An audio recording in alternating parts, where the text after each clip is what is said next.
दोस्तों, कभी आपने सोचा है कि जिस धरती पर हम रहते हैं, उसका जन्म कैसे हुआ होगा?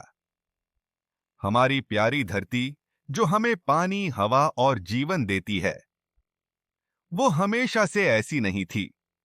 करीब 4.6 अरब साल पहले हमारा पूरा सौरमंडल सिर्फ धूल और गैस का एक बड़ा सा बादल था। धीरे धीरे गुरुत्वाकर्षण की ताकत ने इस बादल को खींचकर एक जगह इकट्ठा किया और इसके बीचों बीच पैदा हुआ हमारा सूरज। सूरज बनने के बाद उसके चारों ओर बहुत सा धूल और गैस बच गया। यही धूल और छोटे छोटे पत्थर आपस में टकराने लगे, जुड़ने लगे और धीरे धीरे छोटे छोटे गोले बनने लगे। इनमें से कुछ बड़े गोले ग्रह बने और इन्हीं में से एक था हमारा प्यारा ग्रह धरती। लेकिन दोस्तों, उस समय की धरती वैसी नहीं थी जैसी आज है। वो पूरी तरह से पिघली हुई आग का गोला थी। इसी समय एक बड़ा हादसा हुआ। मंगल के आकार का एक ग्रह, जिसे वैज्ञानिक थेया कहते हैं, धरती से टकरा गया। ये टक्कर इतनी भयानक थी कि धरती का बहुत बड़ा हिस्सा पिघल गया और मलबा अंतरिक्ष में फैल गया। धीरे धीरे वही मलबा जुड़कर हमारा चांद बन गया। तो आप कह सकते हैं कि चांद असल में धरती का ही हिस्सा है।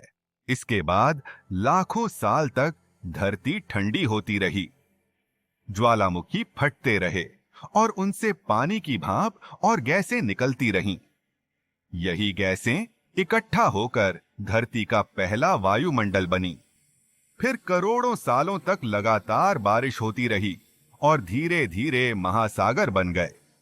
कल्पना कीजिए, करोड़ों साल तक लगातार पानी बरसता रहा और उस पानी ने धरती को ठंडा कर दिया। इन्हीं महासागरों में खनिज और रसायन मिले। सूरज की रोशनी और बिजली की चमक ने मदद की और जीवन के शुरुआती बीज बने।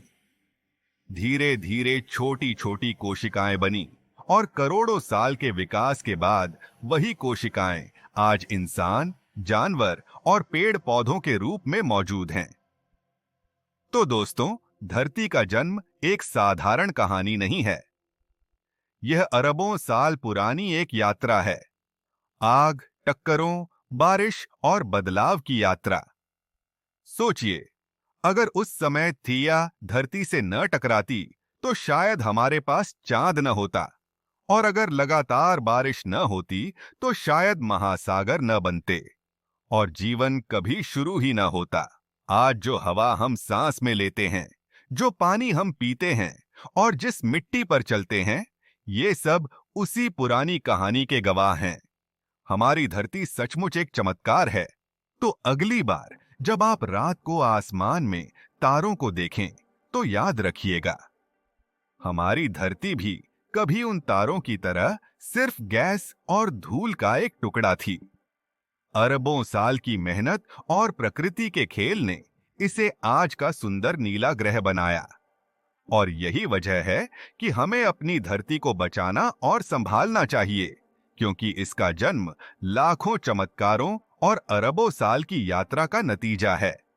अगर आपको ये वीडियो पसंद आया हो तो चैनल को सब्सक्राइब करके सपोर्ट जरूर करें, क्योंकि आपका एक सब्सक्राइब मेरे जैसे नए क्रिएटर के लिए बहुत मायने रखता है।